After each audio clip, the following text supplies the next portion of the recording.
Je suis ravie de vous retrouver pour votre édition de la mi-journée de ce vendredi 26 août. À la une, la fermeture du camping Venaya de Saint-Michel-en-Lerme. Depuis le début de l'été, de nombreux vacanciers ont dénoncé le mauvais état général de l'établissement et l'absence d'équipements et de services pourtant annoncés à la réservation. Après visite de contrôle, le camping Ladive avait jusqu'au 19 août pour réaliser des travaux de mise en conformité. Travaux non effectués selon les constatations des services de l'État ce jeudi, qui ferment donc l'établissement. La totalité des occupants devront avoir quitté les lieux avant demain 15h. 400 vacanciers s'y trouvent actuellement. Des nouvelles de Pouzauges après le gigantesque incendie qui a détruit une blanchisserie industrielle dans la nuit de mardi à mercredi. La municipalité a immédiatement mis à disposition des salariés la salle polyvalente pour leur permettre de se poser, mais aussi de s'organiser matériellement. Une cellule psychologique a également été installée à proximité. Devant cet événement, l'entreprise a décidé de mettre en place une cellule psychologique et je leur ai proposé également de mettre à disposition un bâtiment pour eux.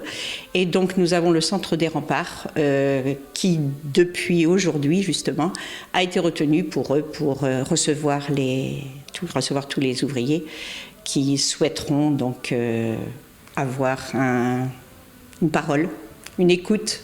Sur un autre sujet, avec la sécheresse, les terrains de football sont-ils praticables ? Alors que les compétitions reprennent dès ce week-end, nombreux sont les joueurs à se poser la question. Touchés également par les restrictions d'arrosage, certaines pelouses ont littéralement grillé, mais pas d'inquiétude, au dire du vice-président du district de football. Beaucoup de clubs ont plusieurs terrains, donc il y a eu... Puis beaucoup de clubs aussi, par l'intermédiaire des communes, se sont équipés de réserves d'eau ou de forage, donc ça leur a permis d'arroser un minimum pour entretenir les terrains. Et les terrains seront forcément durs pour la Coupe de France, mais jouables. C'est ce que la Ligue a recommandé, donc possibilité de jouer la Coupe de France sur des terrains synthétiques, quitte à faire 2 matchs le même après-midi, où il est vrai que le club aussi peut s'arranger avec l'adversaire pour aller jouer chez l'adversaire.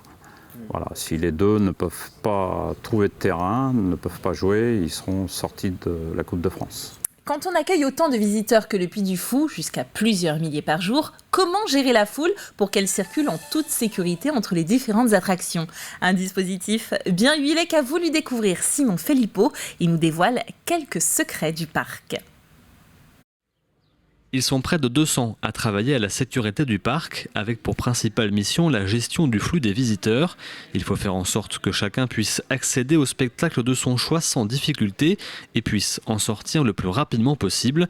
Et pour cela, toutes les journées sont préparées à l'avance par le directeur de la sécurité. On gère un flux aussi conséquent en positionnant sur le parc et notamment les horaires de spectacle. Les horaires de spectacle sont définis pour permettre aux nombreux visiteurs de pouvoir trouver une place dans chacune des tribunes à un instant donné. Donc on va positionner des spectacles les uns à la suite des autres pour permettre aux premiers d'intégrer les premiers spectacles et puis aux suivants qui se verraient refuser l'entrée pour faute de place sur le premier, d'intégrer le spectacle suivant et d'organiser ensuite la journée. Sur chaque spectacle, un coordinateur sécurité est présent. Au Stadium gallo-romain, c'est Anthony qui assure cette mission. Une arène qu'il connaît bien pour avoir été pendant 15 ans pilote de char. Désormais, à la sécurité, il doit avoir l'œil partout et sur tout le monde. Nous, on est juste là pour superviser.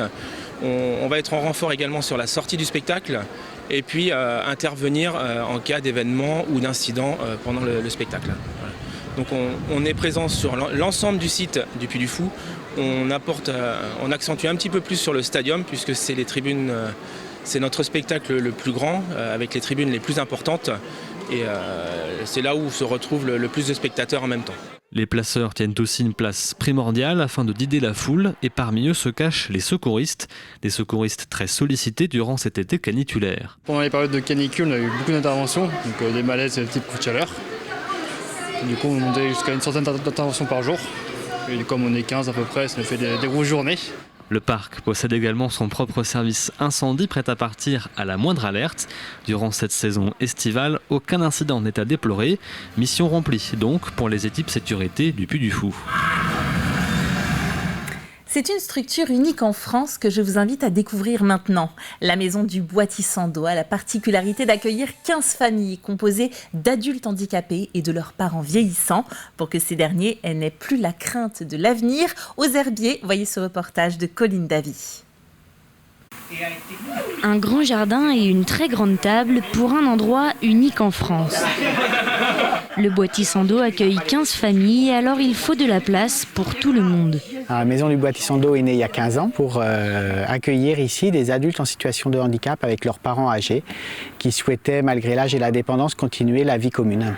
Avec une question qui se pose du « qu'est-ce que deviendra mon enfant quand je ne serai plus là ?» Cette question, Michel se l'est posée avant de découvrir cette solution. Ça fait 1 an et demi que je suis là.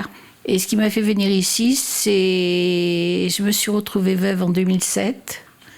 Et je me suis rendu compte que s'il m'arrivait quelque chose, ma fille était toute seule. Armelle et moi, on a fait notre petite vie. Elle a son studio. Elle a ses amis. Bon, quand elle a ses petits moments d'angoisse, elle se précipite ici. Alors pendant un certain temps, elle dormait à côté de moi. Comme j'ai 2 matelas, elle dormait à côté de moi. Et puis petit à petit, ça s'est arrêté. Maintenant, ma fille, elle est vraiment, j'ose pas dire indépendante, mais elle se débrouille quand même pas mal. Et moi, dans le fond, je me sens bien. Un soulagement pour les parents, mais aussi parfois pour les enfants. Des adultes qui cherchent eux aussi à trouver leur indépendance. On logeait, mon père, ma mère et moi, dans une maison pas très loin d'Hyper-U, mais qui était bien pour un couple, qui était bien pour une personne, mais pour 3 personnes qui s'avéraient un peu... petite. Quand vous êtes arrivée ici, qu'est-ce qui a changé pour vous ? C'était mieux parce que j'étais plus indépendante. J'avais mon studio,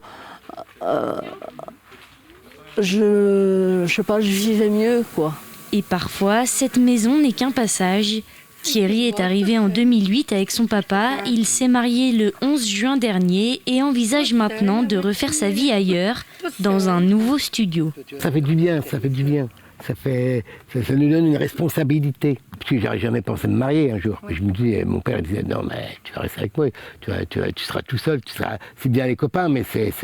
Puis là, tu vois, mon papa parti, puis maintenant je refais ma vie avec une femme.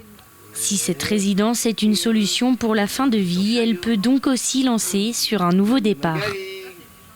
Vous pouvez bien sûr retrouver l'intégralité des reportages sur notre site internet tvvendée.fr. C'est la fin de cette édition. Je vous retrouve à 18h pour un nouveau journal rempli d'actualités fraîches. À très bientôt.